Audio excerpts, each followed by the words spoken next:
जय हिंद दोस्तों। क्या आपको पता है कि भारत बिना युद्ध और खून खराबे के भी केवल अपने एक डिप्लोमेटिक स्टेप से पूरे बांग्लादेश को घुटनों पर ला सकता है।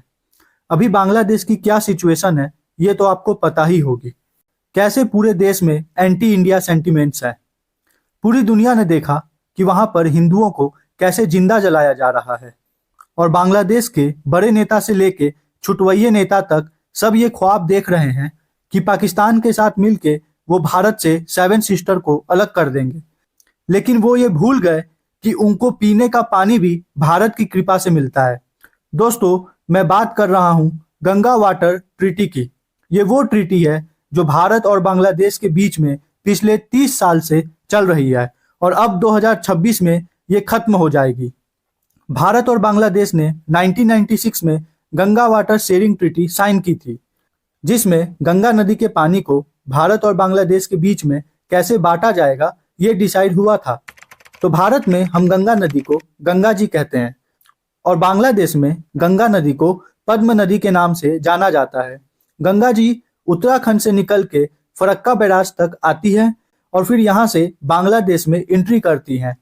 तो इस फरक्का बैराज पर कितना पानी आता है उससे डिसाइड होता है कि बांग्लादेश को कितना पानी मिलेगा। दोस्तों, 1 जनवरी से लेके 31 मई के बीच में जब ड्राई सीजन होता है उस टाइम कैलकुलेट किया जाता है कि फरक्का बैराज में कितना पानी है और फिर वाटर शेयरिंग फॉर्मूला बनता है, जिसमें अगर पानी 70,000 क्यूसेक से कम है तो भारत और बांग्लादेश के बीच में आधा आधा पानी बटेगा और अगर पानी 70,000 से 75,000 क्यूसेक है तो बांग्लादेश को गारंटीड 35,000 क्यूसेक मिलेगा और बचा हुआ पानी भारत को मिलेगा। अब दोस्तों, मुझे समझ नहीं आता कि हमारी सरकार ने पता नहीं क्या सोच के ऐसे घटिया ट्रीटी पर साइन किया जिसमें सिर्फ और सिर्फ भारत का हर तरह से नुकसान है। आप सोचो, पानी भारत की जनसंख्या 140 करोड़ है और बांग्लादेश की मात्र 16 करोड़, फिर भी पानी आधा आधा बांटा जाता है। क्या 140 करोड़ की जरूरत और 16 करोड़ की जरूरत में अंतर नहीं है? अब क्लाइमेट चेंज हो रहा है, हीट वेव्स इतनी बढ़ गई हैं और हमारे देश में खुद एग्रीकल्चर और बाकी चीजों के लिए पानी की इतनी जरूरत है, तो हम अपने लोगों को नुकसान करके एक ऐसे देश को पानी क्यों दे जो हमारा दुश्मन है।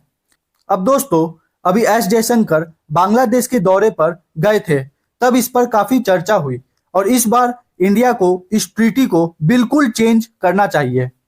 अब आने वाले टाइम में जिस तरह से क्लाइमेट चेंज हो रहा है, बहुत सारे थिंक टैंक की रिपोर्ट ऐसा कहती हैं कि फ्यूचर में पानी को लेकर ही सबसे ज्यादा युद्ध होने की संभावना है, स्पेशली एशिया में। अब दोस्तों, आप नीचे कमेंट करके जरूर बताएं कि क्या हमारी गवर्नमेंट को एक ऐसी ट्रीटी को कंटिन्यू करना चाहिए जिसमें सिर्फ भारत का नुकसान है और एक ऐसे देश को फायदा पहुंचाना चाहिए जो भारत के बर्बादी का सपना देखता है। ये आप खुद बताएं और हमारे चैनल को सब्सक्राइब जरूर करें। जय हिंद।